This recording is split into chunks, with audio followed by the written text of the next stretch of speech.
¿Qué tal? Muy buenas tardes, estamos aquí de nuevo en La Carta Robada. Hoy vamos aparentemente a redundar en el tema de Cementos Mexicanos en ocasión del fallecimiento de Lorenzo Zambrano, pero lo vamos a poner en su debido contexto, como dicen los periodistas, es decir, la debacle de Cemex, el endeudamiento, la bancarrota del 2007, no es la situación exclusiva de una sola empresa, sino que más bien es el resultado de un proceso que se inició en 1994 y que condujo a situaciones similares a la mayor parte de las grandes empresas exportadoras de aquí de Nuevo León, de Monterrey, el famoso grupo Monterrey. Usted sabe, ILSA, por ejemplo, bueno, pasó a manos extranjeras, la cervecería pasó a manos extranjeras, una parte de Vitro, y además las acciones y el consejo directivo de Vitro pues tiene ya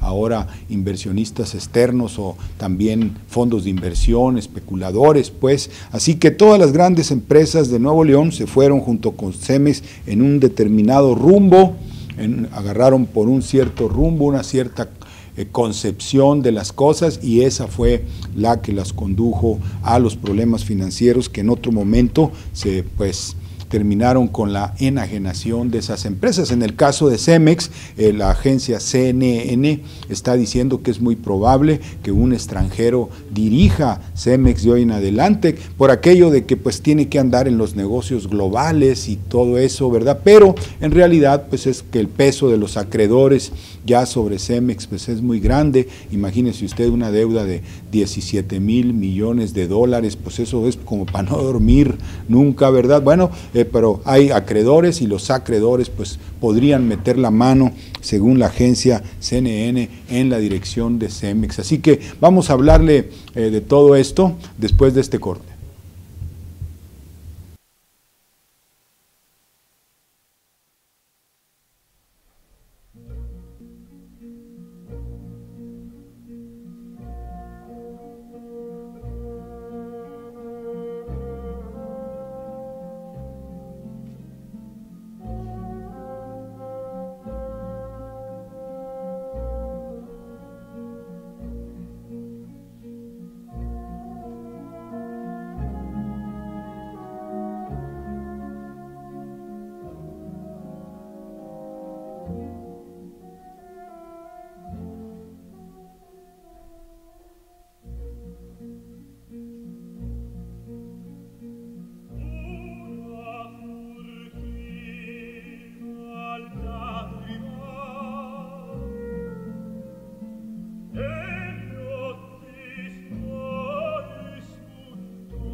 Y bueno, pues le decíamos que es importante hablar de Cemex ahora, pues en ocasión del fallecimiento de Lorenzo Zambrano, y hay que hacerlo, como quien dice, en su debido contexto. Esta es la empresa que en 1985 pues era la tercera parte de eso, ya para los 90 ya había aumentado mucho el volumen de su producción, y bueno, pues a partir del 95 empieza este intento de irse hacia pues llegar, ¿no? Porque finalmente llegó hacia 50 países y luego en 2007 pues empieza la regresión. Pero le decía yo, esto no es un fenómeno exclusivamente de Cemex, como dicen el Cemex Way, como dice aquí en esta imagen, porque se supone, algunos, el Cemex Way es un anuncio que tenemos ahí, porque decían pues que era una idea exclusiva de Lorenzo Zambrano o una idea muy valiente de Lorenzo Zambrano de lanzarse pues a los mercados internacionales, y así se le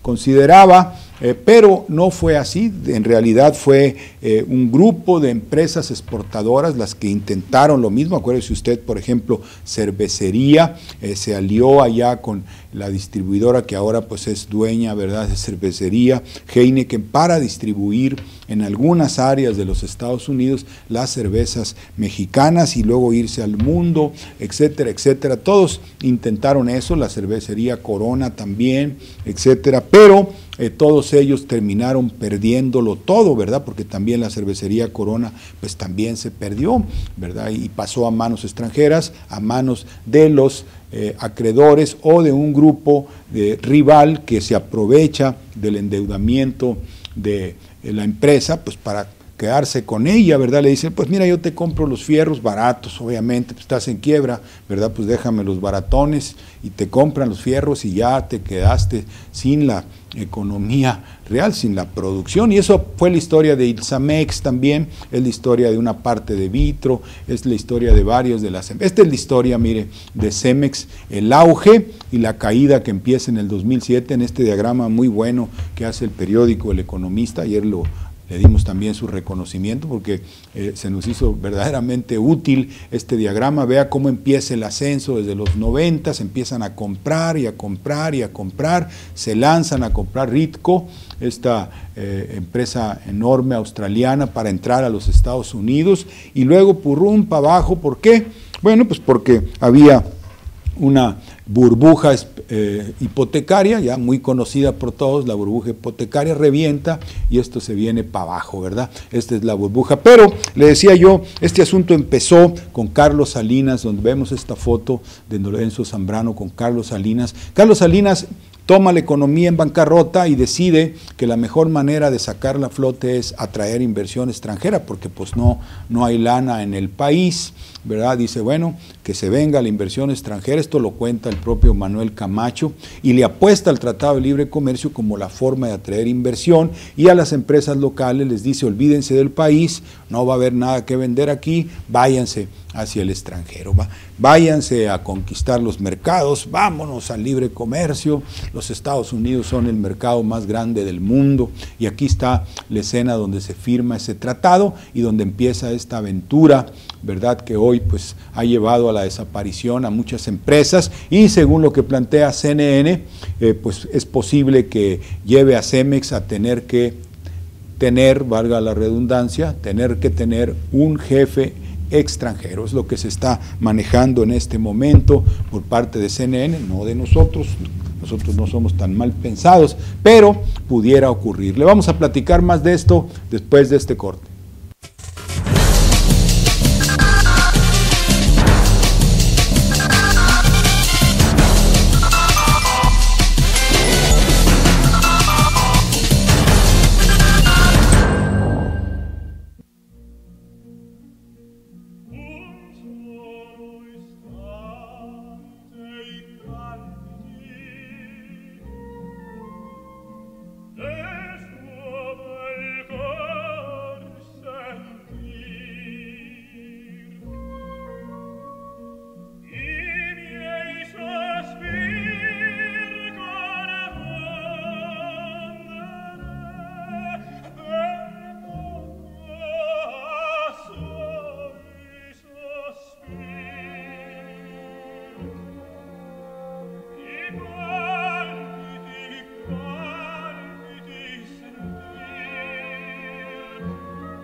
Y bueno, pues le decía ya en un momento dado, en 1994, 95, por ahí, ya todo el mundo entradazo en lo del Tratado de Libre Comercio, con aquella idea de que las empresas mexicanas iban a exportar hacia un mercado que era infinito, ¿verdad? Exportaciones perpetuas y crecientes hacia los Estados Unidos, y bueno, pues nos iban a llevar a nosotros, a México, a la modernidad, nos íbamos a industrializar, vamos a dejar atrás la pobreza, ¿verdad?, que se le atribuía en ese momento al Estado proteccionista. Se decía, lo que pasa es que la economía mexicana ha estado muy protegida, por eso no es competitiva, por eso es atrasada, pero ahora que entre la libre competencia mundial, entonces se va a hacer una industria moderna, avanzada, que va a producir para los mercados globales y no solo para el país, etcétera, etcétera. Una serie de, como las novelas de caballería del Quijote, ¿verdad?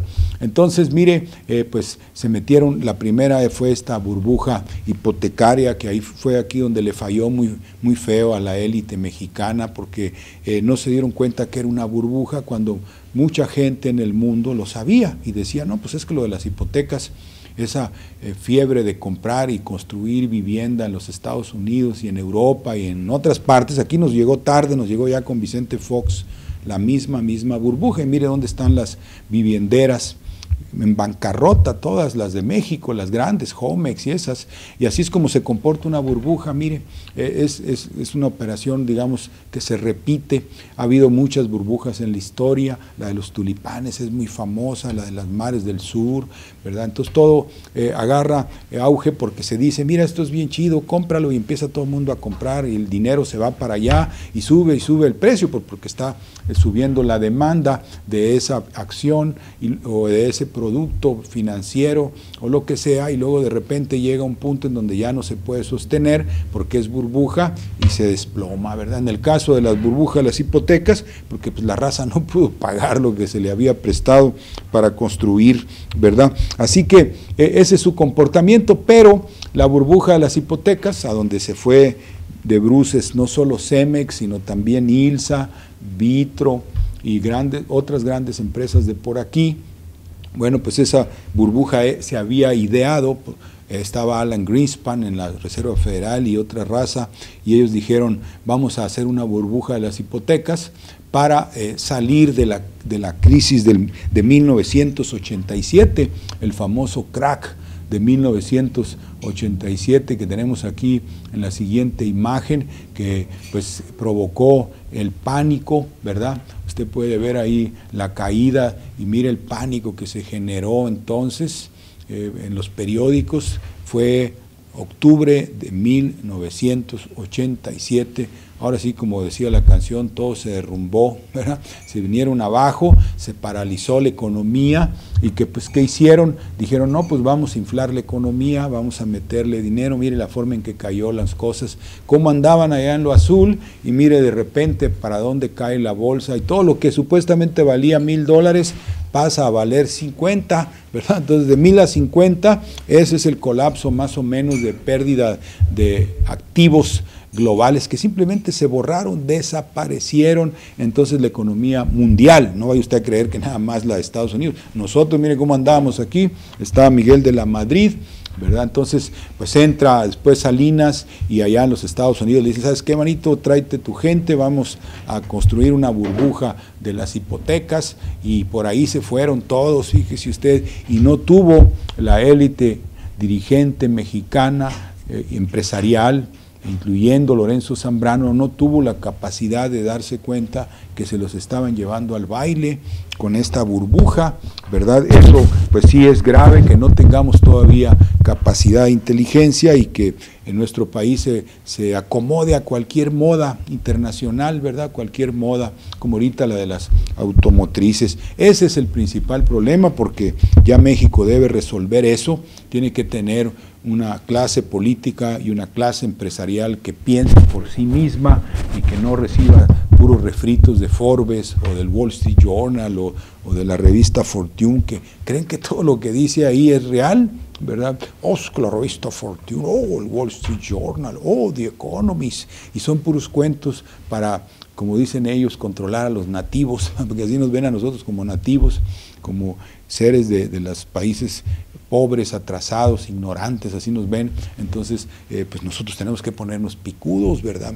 Y ese es el tipo de empresario que se requiere ahora, un empresario picudo, que no se coma cualquier cuento, ¿verdad? Como se comieron este cuento de la burbuja hipotecaria, le decía no solo Cemex, sino la mayor parte de los grupos empresariales. Mire cómo quedó la moza ladrillera en Monterrey, que se metió, dijo, esta es mía, ¿verdad? Vámonos, ladrillo, vamos a hacer azulejo, y vamos a hacer muebles para baño, y nos vamos a enriquecer, y vamos a hacer la potencia, y ahorita ¿dónde está? En ruinas, tuvo que cerrar, fíjese usted.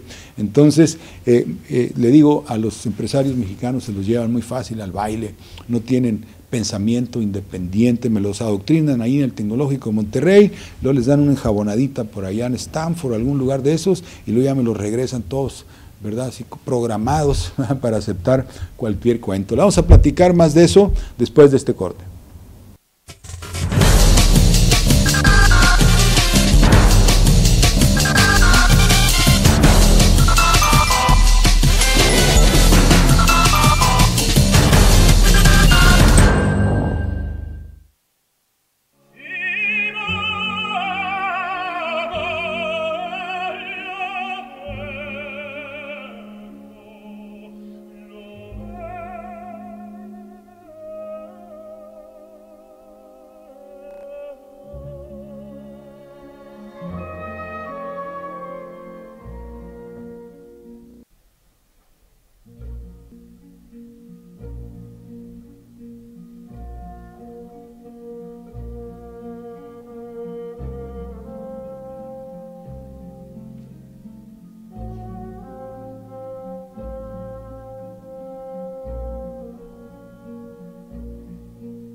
Y bueno, pues le decía que en esto de la situación de Cemex, que ahora probablemente arroje como resultado el que haya un directivo extranjero en Cemex, en esa empresa, precisamente a la muerte de Lorenzo Zambrano. Mire, Lorenzo Zambrano era presidente del Consejo Directivo y aparte era el director general de la empresa al mismo tiempo, entonces como que se van a separar estas dos funciones, va a quedar el presidente del Consejo Directivo, el mero petatero, pero que se mete menos en la chamba, y luego va a quedar el director, ¿verdad? Y ahí es donde pueden colar, en alguno de esos dos puestos, pueden colar algún extranjero. ¿Quién? Pues los acreedores, ¿verdad? Las empresas, los bancos, los fondos de inversión, la gente que le está comprando la deuda a Cemex. Cemex se la ha pasado en los últimos años comprando su vieja deuda para conseguir una deuda más barata y a más largo plazo. Esa es la operación principal. Recibe dinero, junta flujo y lo mete, ¿verdad?, a la compra de más deuda para irla bajando. Esa es la estrategia que escogió Lorenzo Zambrano. Y bueno, pues ahí es donde depende mucho de que los fondos de inversión, que los bancos le compren sus emisiones de nueva deuda, ¿verdad? O que le vendan la deuda a plazos más bajos o a más largo plazo o lo que sea, y entonces ahí pues donde lo tienen agarrado, ¿verdad? Entonces le pueden decir, oh, pues mira, mano, está bien, te vamos a prestar cuánto quieres, 1,000 millones, muy bien, pero ahora nosotros vamos a meternos, ¿verdad? ¿Qué tal si nosotros nos metemos? Pero le decían, no nada más fue Cemex, aquí está ILSA pues desapareció, con eso le cuento todo, ¿verdad? ILSA ya no existe, ahora se llama Ternium, la orgullosa familia Garzazada que construyó la hojalata y lámina y toda esa historia, pues pasó a mejor vida, ¿verdad? Y bueno, pues también pasa lo mismo con Vitro.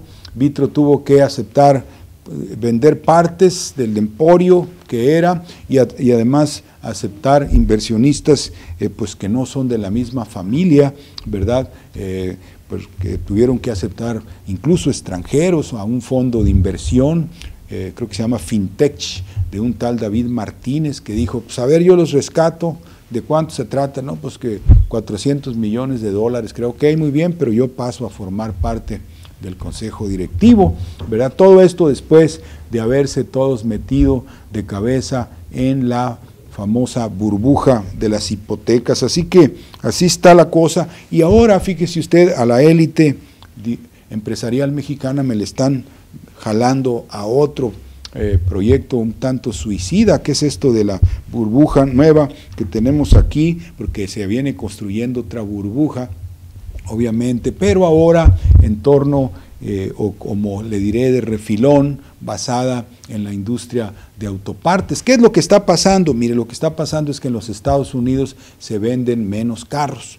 El consumo de automóviles está bajando porque pues, la gente no tiene lana, ¿verdad? Y entonces, ¿qué le están diciendo a los países como el nuestro? Oigan, ustedes produzcan carros, ármenlos, hagan partes más baratas, obviamente, para poder nosotros vender automóvil barato acá, ¿verdad? Ese es el truco. Entonces nos usan a nosotros, nuestra mano de obra barata, las facilidades fiscales.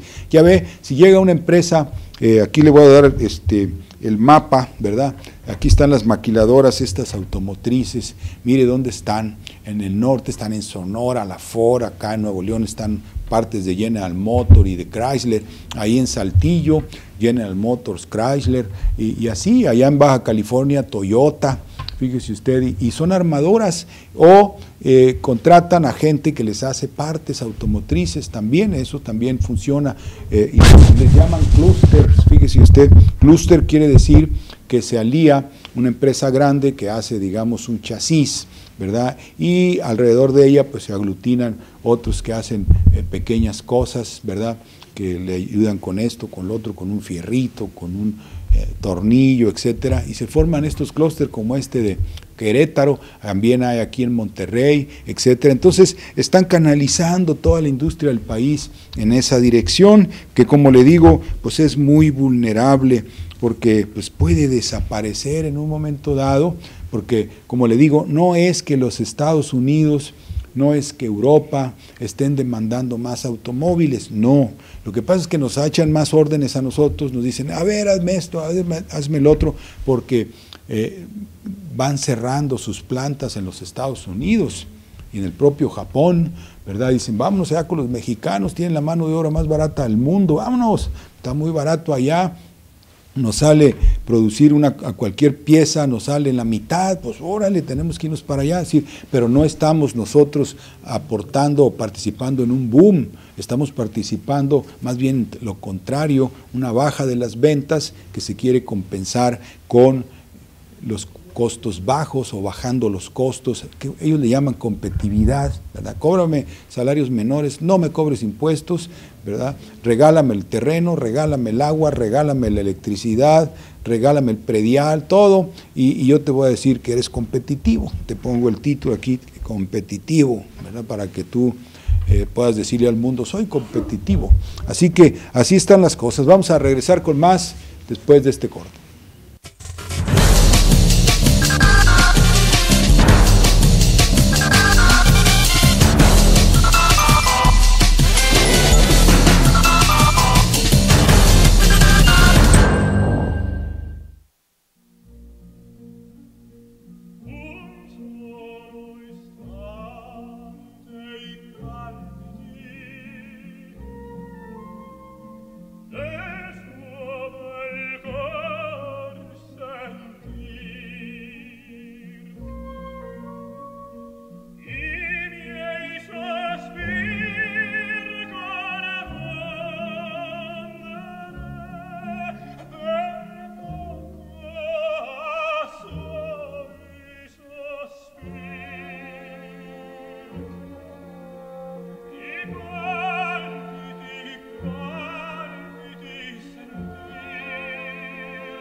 Y bueno, le decía que así como a Cemex, a ILSA, a Vitro y a otras grandes empresas se los jalaron pues en esta burbuja hipotecaria que se creó a finales después del crack del 87, la Reserva Federal Norteamericana empezó a buscar la manera de inflar los bienes raíces en los Estados Unidos, ¿verdad? Como una forma de supuestamente rescatar a la economía del agujero en que se había metido.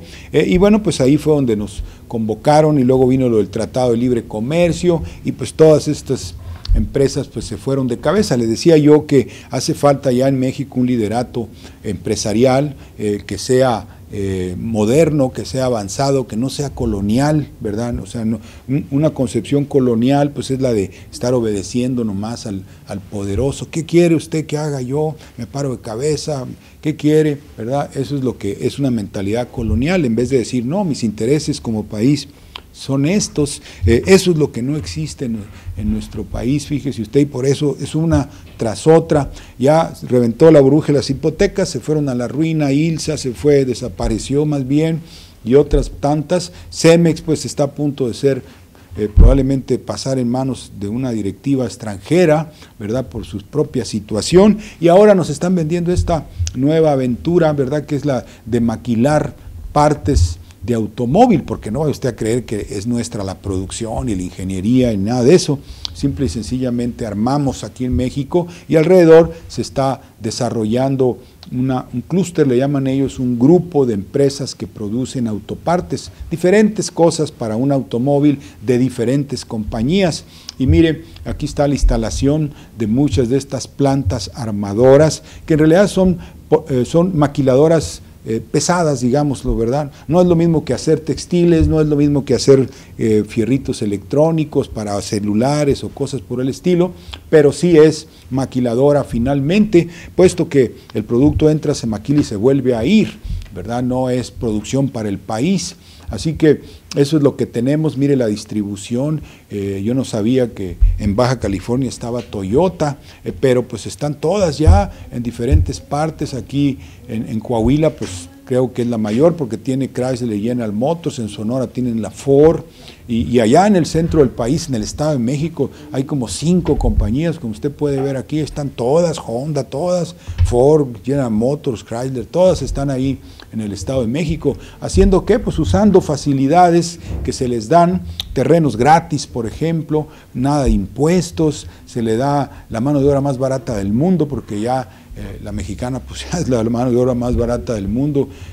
Ahí sí ya aventajamos a China, ¿verdad? Ahí es el único que le estamos ganando ahorita, que tenemos mano de obra más barata, pero le digo, este es un negocio malo porque en realidad no estamos produciendo para un aumento del consumo en los Estados Unidos, un aumento, digamos, por el crecimiento de la economía norteamericana, sino al revés, volteado. Estamos produciendo para una economía que está en una depresión, ¿verdad? Y nomás nos dan, acá nos contratan porque nosotros vamos ahí está la deuda de los Estados Unidos, la principal causa, mire, es la que aprieta el pescuezo, 16 millones de millones, ¿verdad? O sea, 16 trillones, como dicen ellos, de deuda, y eso tiene aplastado al gobierno, lo que el gobierno compra, la gente, las familias, etcétera, etcétera. Entonces, no hay crecimiento, pues estamos más bien tratando de producir cosas más baratas, bajando nuestros costos para que se puedan ver en los Estados Unidos. Aquí está el PIB de los Estados Unidos, el Producto Interno Bruto famoso. Mire cómo, estas son las economías europeas, mire cómo andan todas, ni modo que diga que ahí nos van a comprar más, ¿verdad? Ni modo que diga usted que todavía no salen del hoyo en que se han metido, todavía no llegan ni a la parte así, allá arriba del hoyo, están mirando para arriba, ¿verdad? Es una depresión, la de Estados Unidos está por el estilo, el PIB de los Estados Unidos. Entonces yo le decía, no estamos produciendo autopartes, no estamos armando automóviles para un aumento del consumo en los Estados Unidos o en Europa, estamos produciendo para bajar costos, fíjese usted, y poder vender allá en donde pues las cosas la gente no las puede comprar si no están muy baratas. Vamos a platicarle más de eso después de este corte.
Bueno, pues le decía que la clave para entender esto que pasó con Cemex, que pasó con ILSA, con Vitro, con la Moza y con todos los grupos industriales aquí que han desaparecido o que van a ser, parece ser, como en el caso de Cemex, intervenidos por algún directivo extranjero, bueno, pues tiene que ver con el hecho de que la élite empresarial mexicana se va con las fintas que le avientan, se metieron a la burbuja de las hipotecas, pero de cabeza, oiga usted, y pues los llevó a la ruina en algunos casos, ¿verdad? Y bueno, pues ahora le decía, está esta idea de la exportación infinita, perpetua, ¿verdad?, para toda la eternidad de partes y autopartes y automóviles armados a los Estados Unidos, a Europa o a Japón, ¿verdad? Estamos llenos ya de maquiladoras automotrices, es el único sector que crece ya, pero como le decía, no crece porque esté vendiendo a una economía en crecimiento que es los Estados Unidos, sino que crece porque ya son cada vez más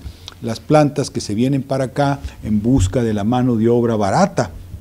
La mano de obra barata de México, y aquí tenemos el PIB de los Estados Unidos, en esta imagen que nos deja ver claramente, este es Europa, imagínense ustedes, ¿van a mejorar las ventas de Europa? Pues claro que no, en la imagen 16 tenemos el PIB de los Estados Unidos, y ese pues también está pues caído, ¿verdad? Así que ahora piense usted en cómo está la economía mexicana, también el PIB mexicano, pues vea nada más la trayectoria, por eso se habla de, este es el de Estados Unidos, y se habla de que ya estamos en una recesión, perdón, esta es la de México, ya estamos en una recesión, es lo que está alegando el INEGI, dicen los del IMEF, está diciendo Bank of America, el gobierno dice que no, ¿verdad? Que no estamos en una recesión, que la economía está creciendo, de manera acelerada, pero eso, el otro día salieron unas cifras del INEGI, pues el viejo truco, ¿verdad? Dice el INEGI, en relación al 2013, en este mismo periodo, la economía creció 3 puntos y pelos, ¿verdad? Pero en relación al mes anterior, la economía decreció, hágame el favor, ¿verdad?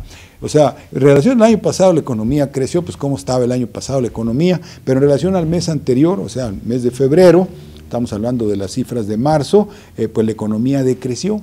Entonces, ¿creció o no creció? ¿Verdad? Entonces, Enrique Peña Nieto lo presentó como que era crecimiento, como que la economía iba por buen camino. Obviamente sus críticos, obviamente se le fueron encima, le dijeron, hey, no manches, pues si la economía no creció, decreció en relación a febrero, ¿qué es lo que importa? ¿Cómo se comportó este año? Porque se suponía que este año venía la recuperación. El caso es que pues la economía mexicana, que depende de esas exportaciones a los Estados Unidos, pues no está jalando, ¿verdad? Y mire, esto es algo que cualquier estadista, por eso le digo, en México nos hace falta una élite empresarial que piense independiente, que no sea colonial, que no esté nada más recibiendo espejitos, ¿verdad?, a cambio de los productos y de la riqueza del país, que piense bien, porque nunca ha sido buen negocio eso de dedicarse a las exportaciones y dejar a la economía interna abandonada, eso nunca ha sido buen negocio. Mire, yo me acuerdo de un libro de La Utopía de Tomás Moro en los 1600, ya explicaba eso, cuando le decía a los reyes, oiga, no se vayan, no le busquen, no traten de conquistar, ese fue el error de Roma, ¿para qué van a expandirse, si no tienen nada macizo dentro? Mejor primero dedíquense a la producción interna, levanten la producción agrícola. En aquel tiempo, pues la agricultura era la revolución, ¿verdad? Vamos a hacer productiva y aumentar con tecnología la producción internamente. Esa era la tesis central de Tomás Moro contra las ideas imperiales de irse a expandir, ¿verdad?, a otros lugares del mundo lejanos, costoso, todo, en vez de enfatizar el desarrollo interno. Aquí en México pues estamos bien atrasados en infraestructura. Fíjese usted, tenemos tantas necesidades de infraestructura, hay cemento, por ahí está el cemento, es cuestión de agarrarlo, transformarlo y meterlo a esas obras de infraestructura. Ahí encontraría más chamba Cemex que la que anda supuestamente buscando, haciendo adquisiciones de empresas quebradas en Europa, en España, acá en Sudamérica, ahí compra las que están en quiebra, fíjese usted. Entonces eso no es negocio, el Cemex, güey, ese fue un error, ¿verdad?, que ahora deberían de reconsiderar y enfocarse más a que la economía crezca internamente, que es lo más sensato, es lo más racional, lo otro son fantasías, como le digo, hay que ver esa película de los lobos de Wall Street, ¿verdad? Esa película de Leonardo DiCaprio, es muy buena porque ahí se da usted una idea de cómo son todos esos de JP Morgan, el Bank of America, el Wall Street Journal, todo ese mundito, la élite dirigente norteamericana de Wall Street, ¿verdad? Son perversos, sexuales, son ahí el más tranquilo se mete crack, ¿verdad? Antes de empezar a hacer ningún análisis. Y luego nos mandan todos esos análisis a nosotros, que son producto de esas mentes llenas de cocaína, de crack, de quién sabe qué tanto se metan, ¿verdad? Y nos llegan aquí y aquí en el Tecnológico de Monterrey, las reproducen como si fueran palabras de Dios, oye usted, cuando son de los lobos de Wall Street. Por eso es bueno ver esa película. Vamos a terminar, ya se nos acabó el tiempo. Vamos a invitarlo para que nos sintonice mañana jueves a las 12 de mediodía, ya sabe, aquí en elregio.com. Hasta mañana.